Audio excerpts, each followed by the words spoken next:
As we move into the second half of summer vacation time, you might be looking for something new or different to do with the family. Well, look no further than Montour County. Just north of Danville, outside of Washingtonville, nearly 1,000 acres of land have been set aside by PPL Utilities as a nature preserve. We spent a morning with senior naturalist John Beam, and he gave us a tour of all the many things there are to do at the preserve. Back in the late 1960s, when then Pennsylvania Power and Light Company was looking for a site to build a steam electric plant. Of course, they came to Montour County, and they needed, in addition to the site for the plant, they needed a site for a reservoir to provide backup cooling water for the plant. And they chose this area because of the streams that run through here and the little valley that was here. And they constructed the dam, of course, the reservoir as a result of that. And they decided to develop this area into a recreation and environmental education facility for the general public. Something they didn't have to do, but they really wanted to give something back to the community. So that was back in 1972 when it first opened to the public, the preserve did, and then the Visitors Center opened in 1975. Lake Chillisquawkee, which was formed by the damming of the Chillisquawkee Creek, is an excellent site for both fishing and boating. Any kind of non-gasoline powered boat is welcome on the lake, such as canoes, kayaks, sailboats, rowboats, and the like. While the preserve is owned and managed by PPL, the lake falls under the legal jurisdiction of the Pennsylvania Fish and Boat Commission. A Pennsylvania fishing license is required to fish the lake for northern pike, walleye, muskie, bass, bluegill, and crappies. We also have a fishing pier, actually a newer one that I think went in 2 or 3 years ago, and it gets people out who don't have a boat, gets them out away from the shoreline so that they can get in slightly deeper water. And also the pier itself acts as a place where fish can congregate underneath, so it gives them a little bit better chance to catch something. If hiking is more to your liking, then you'll want to check out the more than 14 miles of trails around the preserve. Of course, we have hiking here at the preserve, chance to get outdoors and walk along streams, ponds, through forests, along fields, so a variety of habitats here, which makes it nice because then there are a variety of plants and animals, and people always enjoy that, especially the kids. Trails vary in length from an easily accessible quarter-mile designed for wheelchair use to the Chillisquawkee Trail that makes a 4¼ mile loop around the lake. Many interpretive trails have either signs or booklets to give you information about habitats, plants, or animals that may be present along the way. They cover a variety of topics from the culture of early settlers in the area to birds and even the planets. It's set up from the sun out through Pluto, and each sign has some information about the different planets, but it's set up on a scale of 1 foot equals 1,000,000 miles. So it gives you some sense of scale, even though the entire length of the trail is only 3/4 mile, but it still gives you some idea the distances between the planets and some information about each one. Bluebird Trail was put in many years ago when bluebird populations were in decline because of habitat loss and competition with starlings, and basically for nesting sites. And it was put in to draw attention to the natural history of bluebirds and also conservation. There are a variety of different bluebird houses along this trail, and a booklet at the trailhead is full of information about the native songbird. In addition to songbirds and warblers, Montour Preserve is home to a wide variety of waterfowl. Typical ducks and geese like Canada geese and mallards, to during migration times we get mergansers and buffleheads, goldeneye, canvasbacks, a whole variety of different types of diving and puddle ducks. And we also have, in the fall and spring, we usually have an osprey that hangs around catching fish, and we have bald eagles from time to time, which is fantastic. That's great. Also some wading birds like herons. Migration periods are some of the most exciting times for birding. The fall migration begins in late September and lasts until the ice begins to form on the lake. There is also a spring migration of waterfowl, and then in late April, the songbirds appear.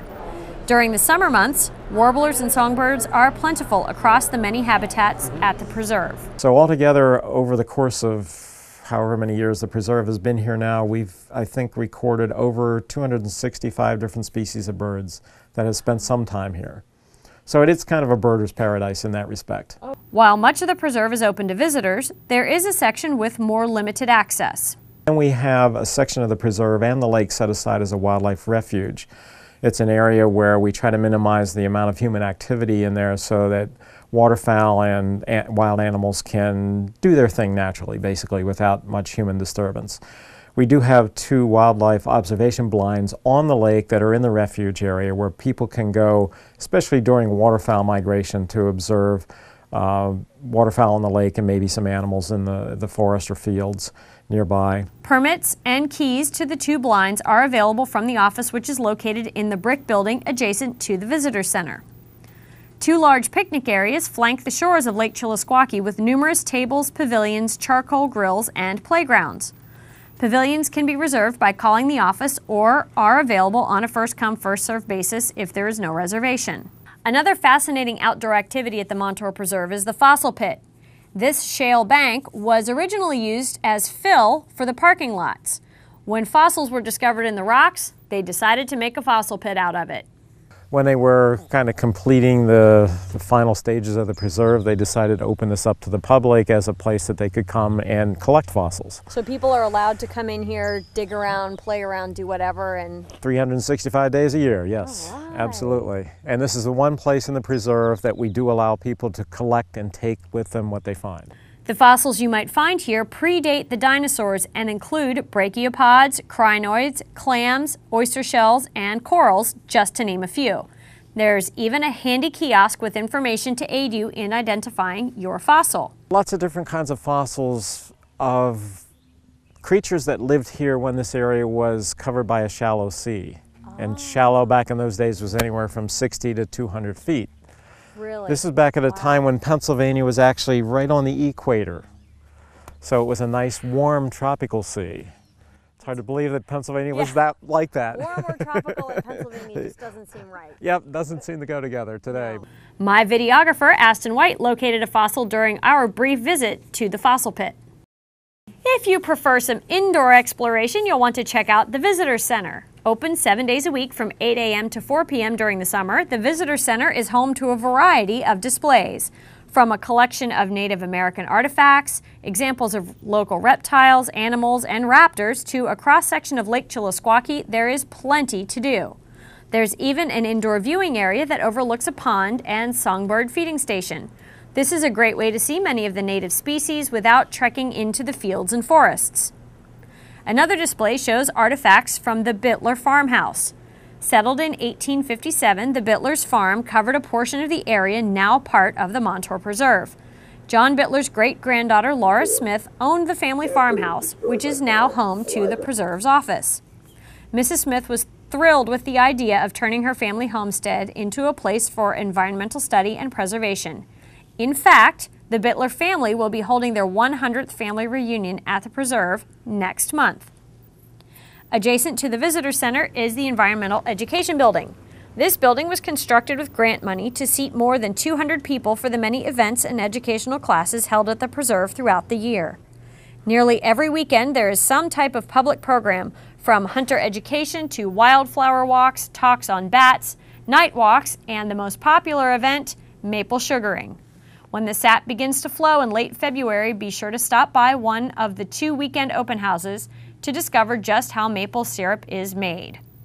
And that is just one of the activities that occurs during the colder months. We're open year-round, 365 days a year from dawn to dusk, basically. We have programs throughout the winter. Some are indoor, some are outdoor, so people can take advantage of that. When there is snow, you're allowed to cross-country ski on the trails, although we don't maintain the trails for skiing. People do come out and ski. So if you're lucky, you might find that somebody has already broken the trail for them. And of course, you can always ice fish on the lake too. During the school year, more than 3,000 students visit the Montour Preserve for field trips.